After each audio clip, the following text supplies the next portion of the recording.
کہ دنیا کی سپر پاور بھی حیران ہو گئی، دنیا کی سپر پاور بھی حیران ہو گئی، حملے سے خامنائی کے پریشان ہو گئی، حملے سے خامنائی کے پریشان ہو گئی، اور دنیا سے دشمن اسلام کی ہستی مٹائیں گے، لبیک خامنائی کا نعرہ لگائیں گے، لبیک خامنائی کا نعرہ لگائیں گے، لبیک یا حسین کا نعرہ لگائیں گے، لبیک یا حسین کا نعرہ لگائیں گے، نعرے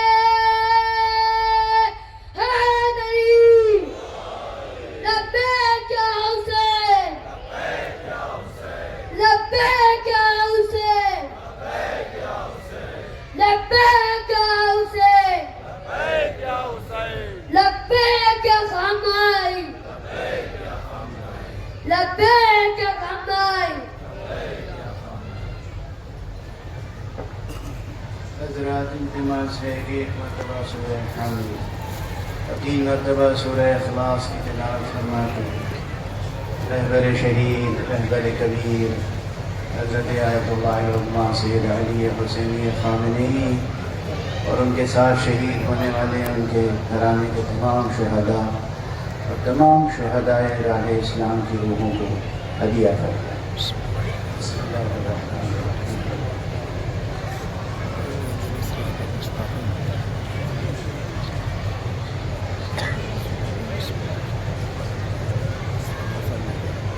بسم اللہ الرحمن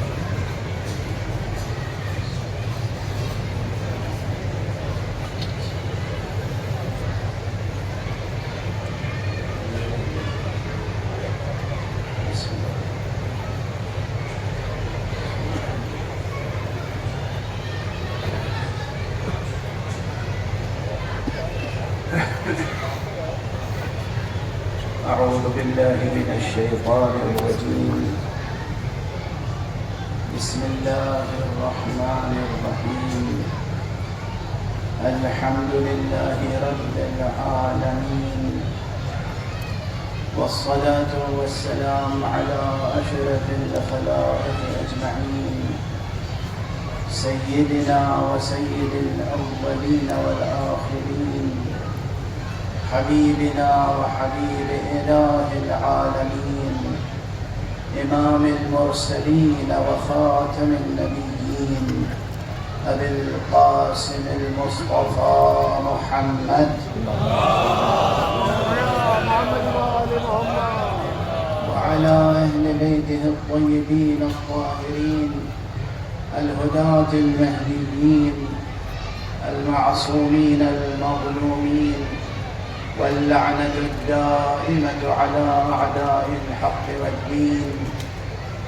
أما بعد، فقد قال الله تعالى عز اسمه في محكم كتابه ومتقن خطابه. بسم الله الرحمن الرحيم. يا أيتها النفس المطمئنة ارجعي إلى ربك راضية مرضية فادخلي في عبادي وادخلي جنتي. صدق الله العلي العظيم. اللهم صل على محمد وآل محمد. ایک مرتبہ اور بلندر صلوات ارشاد. اللهم صل على محمد وآل محمد. سوگواروں، رہبر شہید کے سوگواروں، حقیقت یہ ہے کہ یہ غم معمولی غم نہیں ہے. بے شک بے شک. مجھے اس وقت انگریزی کے مصور غم لارڈ ٹینیسن کا ایک فقرہ یاد آ رہا ہے، کیونکہ اس بزم میں ماشاءاللہ علماء کے ساتھ ساتھ بڑی تعداد میں دانشور صاحبان تشریف فرما اور شیعوں کے ساتھ اہل سنت والجماعت حضرات، مسلمانوں کے ساتھ دوسرے مذاہب کے حضرات تشریف فرما ہیں، تو اس لیے اس وقت میرے ذہن میں یہ فقرہ آ گیا کہ بات کو آپ تک منتقل کرنے کے لیے لارڈ ٹینیسن انگریزی کا بہت بڑا شاعر ہے، اور انگریزی میں مرثیہ نگاری اور نوحہ نگاری میں شاید وہ صفحے اول میں ہے۔ اگر اس میں ایک کمی ہے تو بس یہ کہ اس کے پاس زبان ہے، ہنر ہے، شاعری ہے، مرثیہ کہنے کے لیے اس کے پاس تخیل ہے، زبان ہے، مگر اس کے پاس کربلا کا تصور نہیں۔ اگر اس کے پاس کربلا کا تصور بھی ہوتا تو پھر اس کی مرثیہ نگاری کس قدر بلند پایا ہوتی، اس کا اندازہ آپ اچھی طرح کر سکتے ہیں۔ لیکن بہرحال وہ ہے مصور غم۔ اس نے ایک مقام پہ کہا ہے inarticulable grief، وہ غم جو قابل بیان نہیں ہے، وہ غم جو قابل اظہار نہیں ہے، یعنی الفاظ میں یہ ظرفیت اور سکت نہیں ہے کہ اس غم کو، اس شدت درد کو اور اس شعلہ غم کو منتقل کر سکے۔ حقیقت یہ ہے کہ عربی زبان میں، یاد آ رہا ہے آپ حضرات اردو کے اشعار سن رہے تھے، پوری عربی زبان اور عربی کی شاعری کی تاریخ میں ایک شعر ایسا ہے جس کے لیے کہا گیا ہے کہ ارثا بیت قالت العرب لا نظیر له فی الجاہلیت ولا فی الاسلام، یعنی سب سے زیادہ مؤثر مرثیے کا شعر جو کہا گیا ہے وہ یہ ہے وما كان قیس خلقه خلق واحد ولكنه بنیان قوم تہدم۔ ارے قیس کی موت ایک شخص کی موت نہیں تھی، بلکہ ایک قوم کی بنیاد ڈھہ گئی۔ مگر میں عرض کرتا ہوں کہ یہ شعر جسے تمام عرب شعراء مل کر کہتے ہیں کہ سب سے زیادہ مؤثر مرثیے کا شعر ہے، ہمارے رہبر شہید کے غم میں یہ بھی نارسا محض۔ بے شک اس مضمون سے اس شہادت کی عظمت ادا نہیں ہو سکتی۔ کیوں؟ وہاں صرف یہ کہا گیا کہ وَلَكِنَّهُ بُنْيَانُ قَوْمٍ تَهَدَّمَ، صرف یہ کہ قوم کی بنیاد منہدم ہو گئی۔ ہمارا شہید وہ ہے جس کی شہادت سے قوم کی بنیاد منہدم نہیں ہوئی، بے شک قوم کی بنیاد اور مضبوط ہو گئی۔ بے شک بے شک قوم کی بنیاد، بلکہ میں عرض کروں کہ صرف ایک قوم کی بنیاد نہیں، خدا کی قسم کرۂ عرض پر جتنے مستضعفین ہیں، جتنے لوگ ہیں جن کا استحصال کیا جا رہا ہے، جتنے کچلے ہوئے لوگ ہیں، ان سب کو ایک طاقت مل گئی، قوت مل گئی، مشن مل گئی۔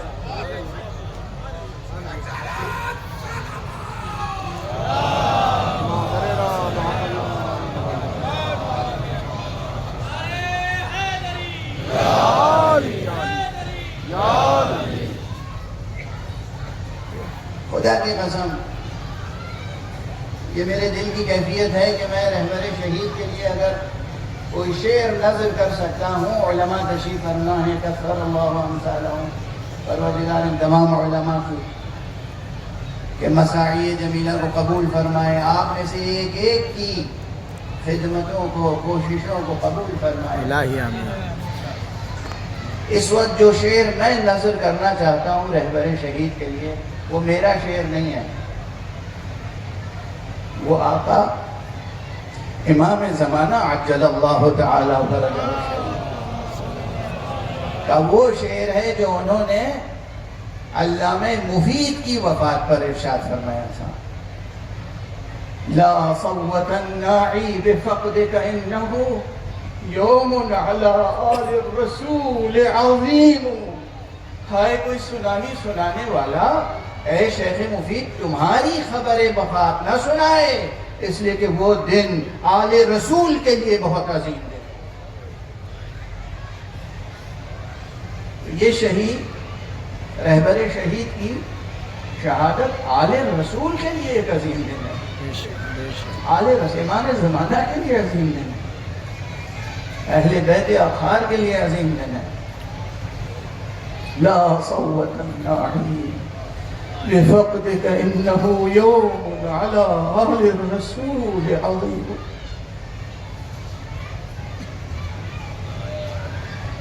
رہبر شہید کی شہادت جیسا کہ سبھی کہتے آ رہے ہیں، مسلسل آپ سماعت فرما رہے ہیں، کیا کیا اس کے اثرات دنیا میں نظر آ رہے ہیں، مرتب ہو رہے ہیں۔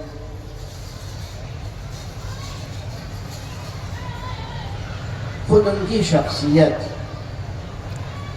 معمولی شخصیت نہیں تھی، اب تو سب اس کو محسوس کر رہے ہیں،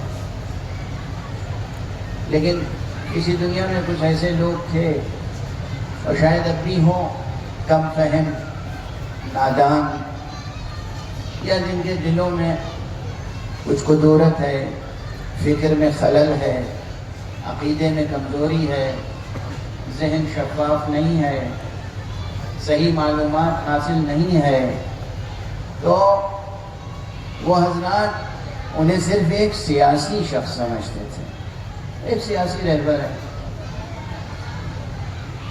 خدا کی قسم وہ صرف ایک سیاسی شخصیت کے مالک نہیں تھے۔ یہ تذکرے اس لیے کر رہا ہوں کہ اس مجمع میں صحافی حضرات تشریف فرمائیں، معتبر صحافی حضرات ہیں، لکھنے والے ہیں، بولنے والے ہیں، سوچنے والے ہیں۔ یہ 86-87 برس کا بزرگ جو ہم سے جدا ہوا، اس کی زندگی کو سمجھنے کے لیے سینکڑوں برس چاہیے عالم انسانیت۔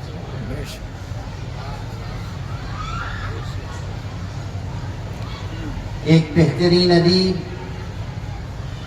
ایک بہترین شاعر، ایک بہترین مفکر، ایک بہترین دانشور، ایک بہترین فقیہ، ایک بہترین انسان، ایک بہترین رہبر، ایک بہترین بیٹا اپنے والدین کے لیے، ایک بہترین باپ اپنی اولاد کے لیے، اور ابوت کا تو وہ وصف تھا کہ آپ برابر سن رہے ہیں، پوری دنیا ان کی شہادت کے بعد کہہ رہی ہے، جیسے لگتا ہے ہمارے سر سے باپ کا سایہ ہو گیا۔ بے شک بے شک، یہ معمولی بات نہیں ہے، یہ بات مقرر کہی گئی، لیکن میں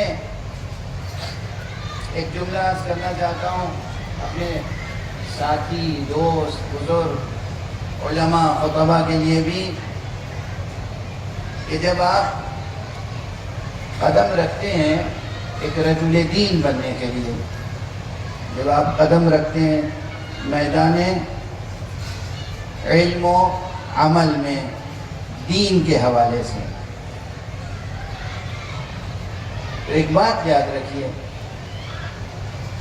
مجھے ایک بات بہت اچھی لگتی ہے جو کرسچن معاشرے میں ہے، ہو سکتا ہے یہاں مسیحی حضرات بھی تشریف فرما ہوں، یہ مسیحی معاشرے میں کہاں سے آئی یہ بات؟ یقین کے ساتھ، ابھی جسے کہتے ہیں تحقیق کے ساتھ تو میں نہیں کہہ سکتا، میں نے اس موضوع پہ ابھی تحقیق اپنی مکمل نہیں کی ہے، لیکن مجھے یقین ہے کہ یہ میراث انبیاء ہے، میراث ائمہ ہے۔ وہ اپنے عالم دین کو، کلرجی کو، جو پریسٹ ہوتا ہے، اسے فادر کہتے ہیں۔ یعنی اگر عالم دین نوجوان بھی ہے، 30-35 برس کا، 40 برس کا عالم دین، کوئی 80-90 برس کا بوڑھا عام انسان، مسیحی، کرسچن، وہ 90 برس کا بوڑھا اس 40 برس کے جوان عالم دین کے سامنے آ کے جھک کے کہتا ہے فادر، فادر۔ یہ تصور کہیں اور سے نہیں آیا ہے، حقیقت میں جو اللہ کے لیے کام کرے اور اللہ کی طرف سے ہدایت مردوں کے لیے، انسانوں کی ہدایت کے لیے کام کرے، اسے یہ رتبہ ملتا ہے۔ اور اسی لیے حضرت پیغمبر اکرم صلی اللہ علیہ وآلہ وسلم نے ارشاد فرمایا تھا، انا وعلی ابوا هذه الامہ، میں اور علی اس امت کے باپ ہیں۔ سبحان اللہ، سبحان اللہ۔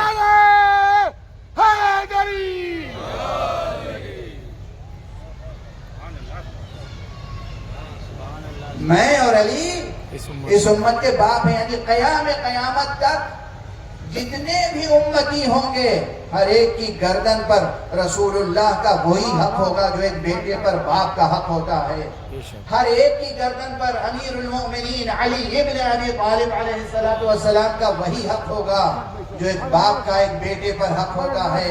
اور فرمانے آپ، اور جو العلماء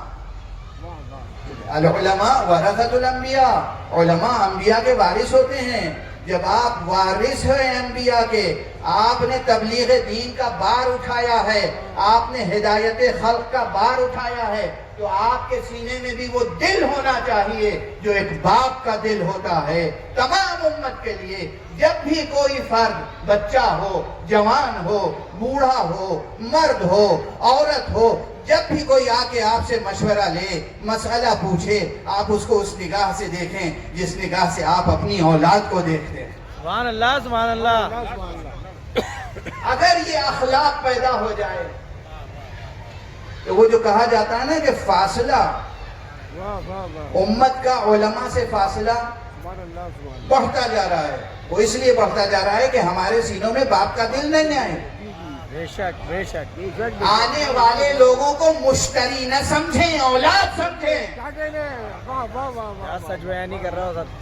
دست ادب جوڑ کے عرض کر رہا ہوں، ہمارے مراجع احترام اور خصوصیت کے ساتھ رہبر عظیم الشان کی خصوصیت یہ تھی کہ خدا کی قسم ان کے سینے میں ایک باپ کا دل دھڑکتا تھا، ہر فرد ملت کے لیے، بلکہ اس روح زمین پر سانس لینے والے ہر مستضعف کے لیے، ہر کمزور انسان کے لیے، ہر اس شخص کے لیے جسے کچل دیا گیا، ان کے دل میں باپ کا دل تھا جو دھڑکتا تھا۔ اگر ان کے دل میں یہ کیفیت نہ ہوتی تو آپ آج گواہی نہ دے رہے ہوتے کہ ہمارے سر سے باپ کا سایہ اٹھ گیا۔ بے شک، بے شک۔ یہ تاثیر دو جانبہ ہوتی ہے نا۔ یہ احساسات کیسے آپ کے سینے میں آ گئے، کیسے یہ بات آپ کی زبان پہ آ گئی، کیسے یہ خیال آپ کے ذہن میں آیا۔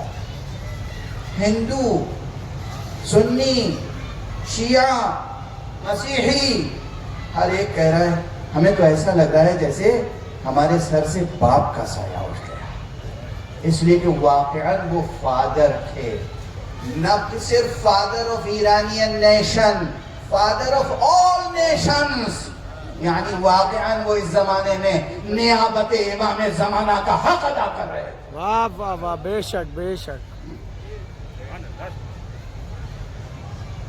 بحیثیت انسان اور پھر بحیثیت قائد، بحیثیت رہبر، دنیا دیکھ رہی ہے، باتیں کہی جا چکی ہیں، لیکن تذکر کے لیے، یاد دہانی کے لیے دیکھیے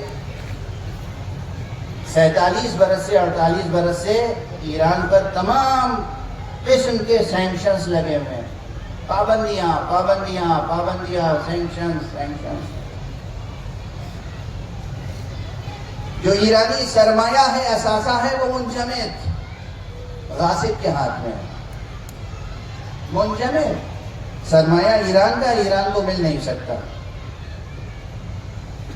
ہر طرح کے سینکشنز لگانے کے بعد یہ سوچ رہے تھے کہ یہ قوم ٹوٹ کے رہ جائے گی، بکھر کے رہ جائے گی، اسلامی نظام ختم ہو کے رہ جائے گا، ولایت فقیہ کا اعجاز مٹ جائے گا۔ لیکن یاد رکھیے، ولایت فقیہ سحر نہیں، اعجاز ہے۔ بے شک، بے شک۔ سحر ہے جو مٹتا ہے، جادو ہے جو ٹوٹتا ہے، معجزہ کبھی نہ مٹتا ہے نہ ٹوٹتا۔ بے شک، بے شک۔ اعجاز ہے، اعجاز قرآنی ہے نظریہ ولایت فقیہ، اعجاز اسلامی ہے نظریہ ولایت فقیہ، اعجاز ولایت کبریٰ ہے ولایت فقیہ، اعجاز ولایت غدیر ہے ولایت فقیہ۔ بے شک بے شک۔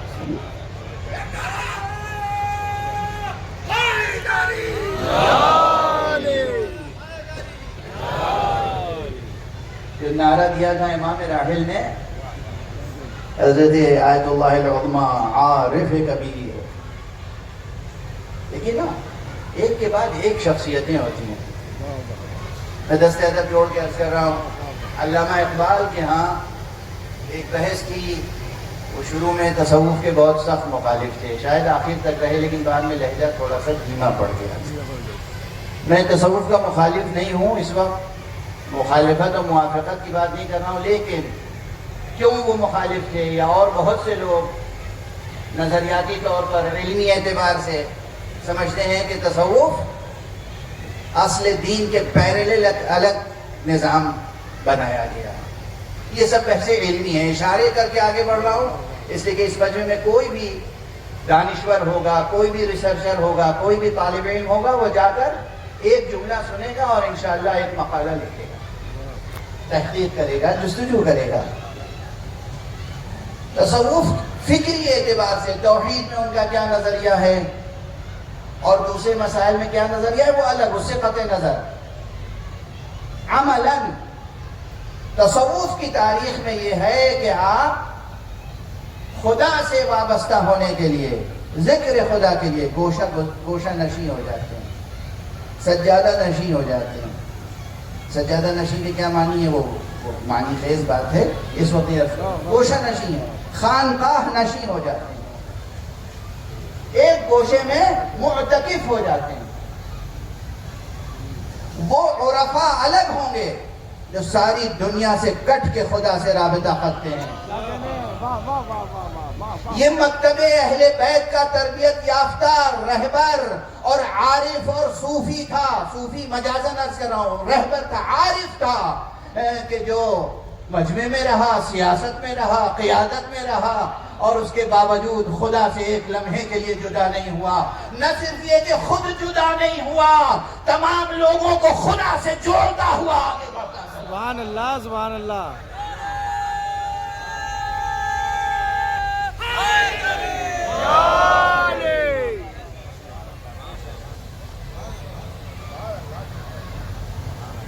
موعظہ کر کے خدا سے جوڑنے کی کوشش کرنا الگ ہے،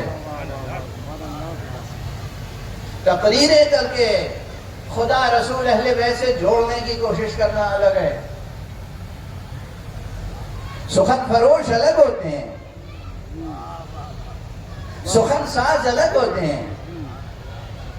کس متانت سے حضرت آیت اللہ العظمیٰ خامنئی یا حضرت آیت اللہ العظمیٰ خمینی کس متانت سے تقریر کرتے تھے، آپ سب نے اس طرح میں بلند آواز سے کوئی جملے کہہ رہا ہوں، اس طرح سے بلند آواز سے تو کوئی جملہ ہی نہیں کہتے تھے، آہستہ سے نرم گفتاری کے ساتھ کچھ جملے کہہ دیتے تھے، لیکن وہ جملے لوگوں کے دل و جگر میں شعلے بھڑکا دیتے تھے۔ یہ کون سی تاثیر تھی؟ یہ شدت تعلق تھا جو حضرت حق سے تھا، یہ شدت تعلق تھا جو پروردگار سے تھا، یہ شدت محبت تھی کہ جو حضرت پیغمبر اکرم صلی اللہ علیہ وآلہ وسلم امیر المؤمنین علی ابن ابی طالب علیہ السلام اور خمسہ نجبہ اور ائمہ ہدیٰ سے تھا۔ شکوک پیدا کرتے ہیں لوگ، شبہات پیدا کرتے ہیں، سازشیں کرتے ہیں، بھڑکاتے ہیں کہ اس نظام میں تو امام زمانہ کا تصور ہی نہیں ہے۔ ایسا نہیں ہے، ایسا ہرگز نہیں ہے۔ آپ سب حضرات دیکھیں کتنی بار کتنی تقریروں میں رہبر خود جو آئے امام زمانہ پڑھتے ہوئے نظر آتے ہیں، اللہم کن لولیک الحجہ، پڑھتے تھے نہیں پڑھتے؟ جب خود وہ پڑھ رہے ہیں تو پھر کس طریقے سے کوئی کہہ سکتا ہے کہ امام زمانہ عجل اللہ تعالی فرجہ الشریف کے عقیدے یا ان کی حقیقت پر کوئی سوالیہ نشان قائم ہو رہا ہے؟ ہرگز نہیں. جتنے شکوک و شبہات ہیں کچھ مٹ گئے اور کچھ مٹ جائیں گے انشاءاللہ. دیکھیے اب جو ایک باتیں اور عرض کرتا ہوں، سنجیدہ بات ہے، بالکل سنجیدہ بات ہے. ایک شب قبل میں نے امروہے میں بھی یہ بات کہی تھی، لندن میں بھی کہی اور بارہا کہی ہے، لیکن یہ بات بار بار کہنے کی ہے، اس لیے کہ مسئلہ صرف ایک مذہب کا، ایک فرقے کا، ایک ملت کا، ایک نیشن کا، صرف ایرانی قوم کا نہیں ہے. مسئلہ پوری انسانیت کا ہے، پوری انسانیت کا ہے. حضرت امام خمینی نے رضوان اللہ تعالی علیہ کمیونزم کے نظام کے لیے کہا تھا کہ اب یہ نظام بہت جلد تاریخ کے میوزیم میں رہ جائے گا، اور وہی ہوا. سید خامنئی نے اپنی شہادت سے اب یہ انتظام کر دیا ہے کہ کیپٹلزم کا نظام بھی اب تاریخ کے واہ واہ واہ صرف میوزیم میں رہ جائے گا. واہ واہ واہ بے شک. ایک کیپٹلزم کا نظام یہ ہے ناسور، یہ ہے کینسر انسانیت کے لیے. صرف اسلام کی بات نہیں کر رہا ہوں، صرف شیعہ مذہب کی بات نہیں کر رہا ہوں.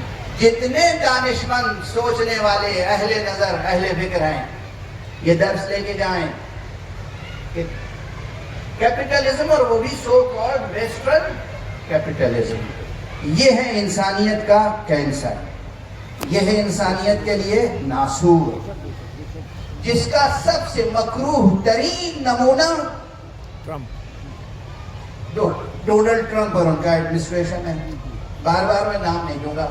فضائے مجلس قائم ہو چکی ہے اس نورانی پاکیزہ معطر فضا میں، نجس نام لینا بھی بار بار مناسب نہیں.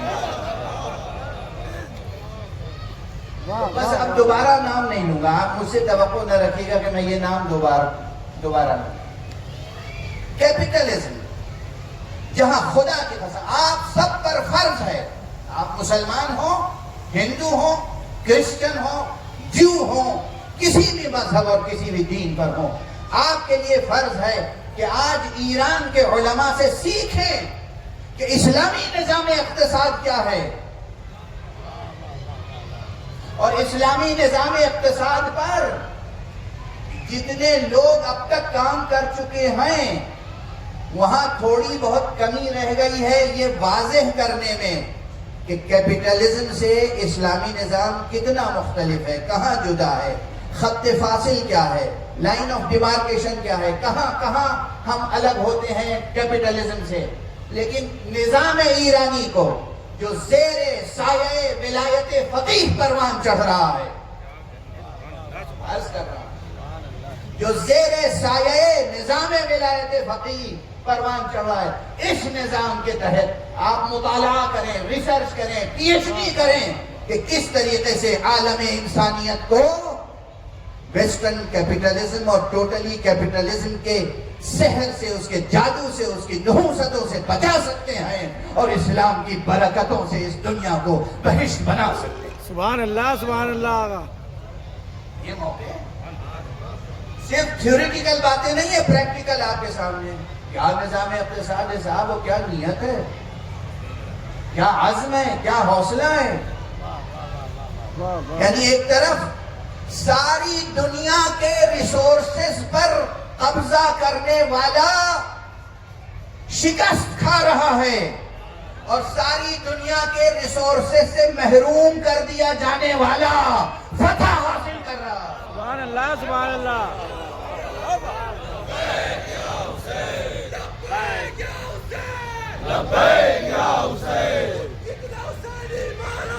ہر گھر سے حسینی نکلے گا، ہر گھر سے حسینی نکلے گا. امریکہ مرد آباد، امریکہ مرد آباد، مرد آباد.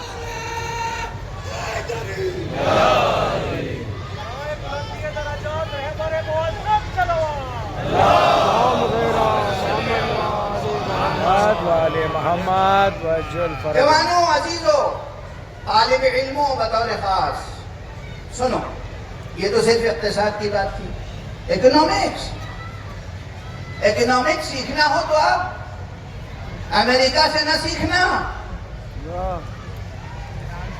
امریکہ نے اور ویسٹرن کیپٹلزم نے تو کوئی علم اقتصاد تھوڑی سکھایا ہے، ڈکیتی سکھائی ہے، چوری سکھائی ہے، ظلم سکھایا ہے. اسے اکنامکس کہتے ہیں. یعنی زمانہ جاہلیت میں بھی دنیا کا جو وہ بدو تھا، جو غیر مہذب انسان تھا، وہ چوری اور ڈکیتی اور رہزنی پر اپنی روزی روٹی کا انحصار کیے ہوئے تھا. آج 21ویں صدی میں امریکہ بھی سوائے رہزنی کے اور کیا کر رہا ہے؟ آپ بتائیے، اسے رہزنی نہیں کہتے تو کیا کہتے ہیں؟ مہذب دنیا میں یہ سویلائزیشن کے قائل ہیں. ان کے پاس کوئی سویلائزیشن ہے؟ ان کے پاس کوئی ہیومن ویلیوز ہیں؟ ان کے پاس کوئی انسانی قدریں ہیں؟ ان کے سحر میں، ان کے جادو میں، ان کے جھوٹ میں، ان کی سازشوں میں نہ آئیے گا. زندگی کی حقیقتیں بالکل آفتاب نصف النہار کی طرح روشن ہے. سبحان اللہ، سبحان اللہ. اور جنگ اس وقت پوری دنیا میں اب سانحہ نہیں رہ گئی. جنگ اب سانحہ نہیں رہ گئی. جنگ اب حادثہ نہیں رہ گئی. جنگ اب ناگوار چیز نہیں رہ گئی.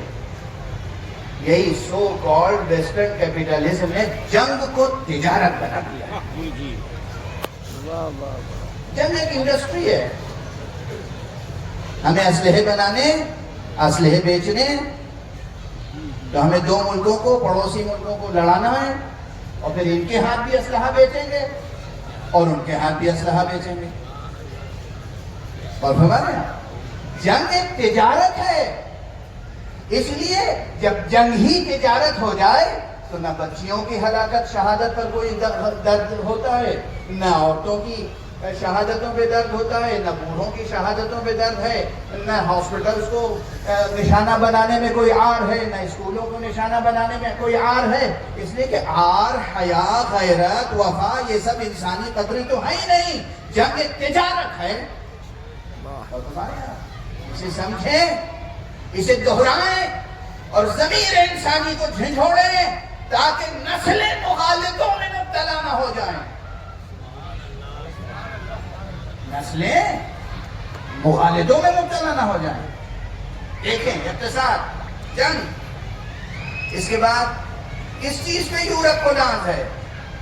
سائنس، سائنس، سائنس ہے نا. Technology, technology, technology.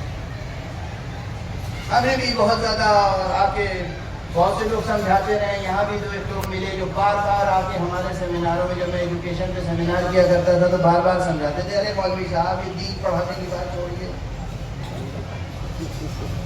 یہ فقہ پڑھانے کی بات چھوڑیے، سائنس اینڈ ٹیکنالوجی. اچھا، آپ نے دیکھا بالکل آزاد فضا میں، سو کالڈ آزاد، بالکل آزاد فضا میں جو امریکہ میں اور پورے یورپ میں سائنس اور ٹیکنالوجی نے ترقی کی، اور دعنا دیا جاتا تھا مسلمان ملتوں کو کہ صاحب وہ 500 برس پہلے تو تھی آپ کے ہاں تھوڑی بہت سائنس، اب کہاں گئی؟ اب آپ زوال کا شکار ہیں. میں اس کا تفصیلی جواب ابھی نہیں دے رہا ہوں، لیکن پوری دنیا کی طرف سے اقتصادی حصار میں زندگی بسر کرنے والی ملت ایران، ہمارا سلام ہے اسے، جس نے سائنس میں اور ٹیکنالوجی میں بھی دنیا کو دکھا دیا کہ تم آگے ہو یا ہم آگے ہیں. سبحان اللہ، سبحان اللہ.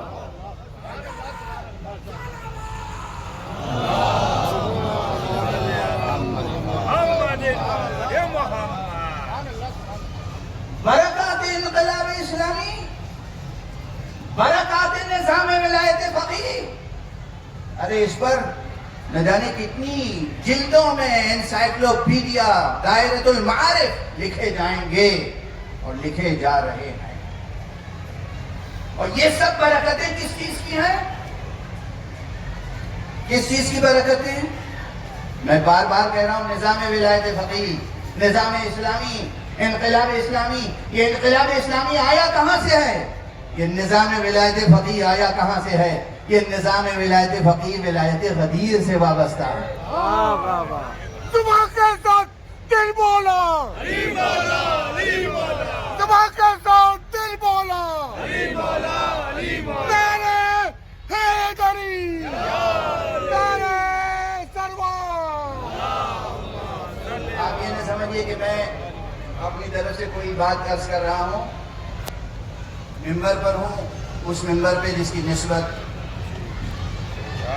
کیا کہتے ہیں؟ واہ، سبحان اللہ، سبحان اللہ، صداقتوں کی روایت سے. سبحان اللہ، سبحان اللہ. بے شک بے شک بے شک بے شک صادق بعد صادق، صالح بعد صالح، شہید بعد شہید. سبحان اللہ.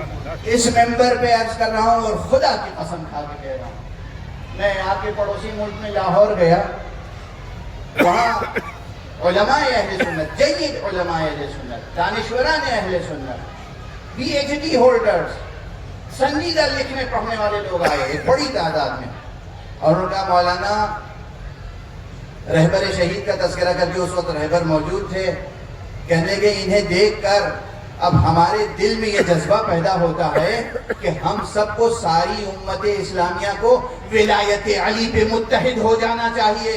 کیا کہتے ہیں؟ واہ واہ واہ، سبحان اللہ، سبحان اللہ. بے دیکھیں، شک اسے کہتے ہیں دعوتکم بِأَفْعَالِكُمْ لَا بِأَقْوَالِكُمْ. آقائے خامنئی نے غدیر کے پیغامات بھی دیے ہیں، فضائل مولا علی بھی پڑھے ہیں. وہ بہت اچھے ادیب بھی تھے، بہت بڑے اور اچھے خطیب بھی تھے، مگر یہ ان کا کردار تھا جس نے لوگوں کو ولایت علی کی طرف متوجہ کیا. یا علی، یا علی، سبحان اللہ، سبحان اللہ. ولایت علی، ولایت امیر المومنین، ایک بڑی تعداد علماء اہل سنت کا. اب اس امت کا علاج یہی ہے کہ پوری امت ولایت علی ابن ابی طالب پہ متحد ہو جائے. اور اب جب خود وہ کہہ رہے ہیں اور ہر ضمیر سے یہ آواز اٹھ رہی ہے، تو میں عرض کر دوں، ایک جملہ عرض کرتا ہوا آگے بڑھوں گی. جو مشہور آیت ہے نا قرآن مجید کی، وَاعْتَصِمُوا بِحَبْلِ اللَّهِ جَمِيعًا وَلَا تَفَرَّقُوا. دیکھو، سب کے سب اللہ کی رسی کو مضبوطی سے تھام لو، تفرقہ نہ کرو. ایک تو یہ جو لوگ فقہی اصولی ذوق رکھتے ہیں ان کے لیے عرض کر دوں کہ دیکھیں کیا شدت ہے اس حکم میں. کہیں کسی چیز سے منع کیا جاتا ہے اور کہیں کسی چیز سے کا حکم دیا جاتا ہے. اور اگر کسی چیز کا حکم دیا جائے اور اسی کے ساتھ ساتھ فوراً اس کی ضد سے نہیں بھی کر دیا جائے،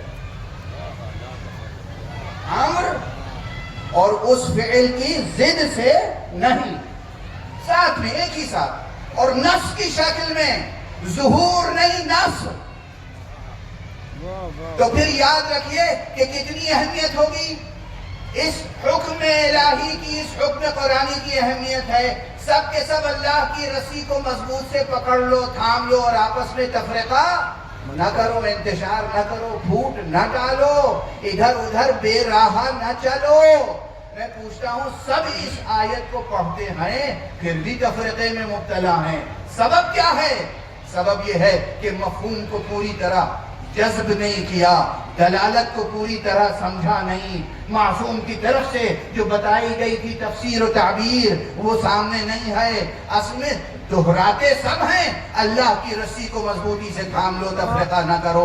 اللہ کی مضبوط رسی کو مضبوطی سے تھام لو، تفرقہ نہ کرو. اللہ کی رسی کو مضبوطی سے تھام لو، تفرقہ نہ کرو. اے مفسر قرآن، یہ تو بتا اللہ کی رسی ہے کون؟ سبحان اللہ، سبحان اللہ.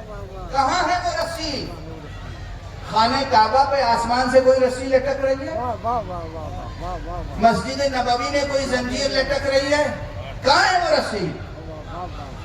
اس رسی کی تفسیر و تعویل میں صرف دو باتیں کہی گئیں. بعض روایتوں میں کہا گیا اللہ کی رسی ہے قرآن، بعض روایتوں میں کہا گیا اللہ کی رسی ہے علی. یہ روایت موجود ہے. ایک جلیل القدر صحابی تشریف فرما تھے مسجد نبوی میں، اور یہ آیت پڑھی گئی ایک صاحب نے کہا یا رسول اللہ یہ حبل اللہ سے کیا مراد ہے؟ برابر میں علی بیٹھے ہوئے تھے، آپ نے اپنا دست مبارک علی کے شانے پہ رکھا، کہا یہ ہے حبل اللہ، یہ ہے اللہ کی مضبوط رسی۔ ایک روایت میں کہا گیا قرآن، ایک روایت میں کہا گیا علی، اور پھر رسالت میں آپ نے دونوں کو ملا کے فرما دیا القرآن مع علی، علی